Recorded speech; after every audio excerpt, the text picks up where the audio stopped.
ఎవరా నిన్ను విడిపిస్తానని వీడికి మాట ఇచ్చా, దాన్ని తీసుకొచ్చి వీడి వల్ల పెట్టిన కాలెక్కి తల అని కొట్టుకో, నేను ప్రాణాలతో వదిలేస్తా. నేనే నీకు మాట ఇస్తున్నాను చేస్తాను.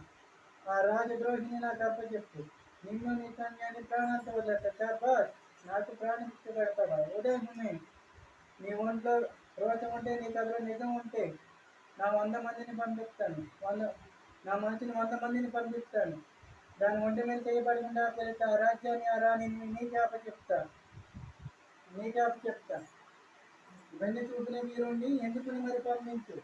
వాళ్ళని చూస్తే నువ్వు దాపం చేస్తావురా. ఎక్కువైనా పర్వాలేదు, లెక్క తక్కువ కాకుండా చూసుకో. అందులో ఒక్కడి మిగిలిన నువ్వు ఓడినట్టేరా. ఒక్కొక్కడి కాదు చేస్తాను, 100 మందిని ఒకేసారి పంపించు.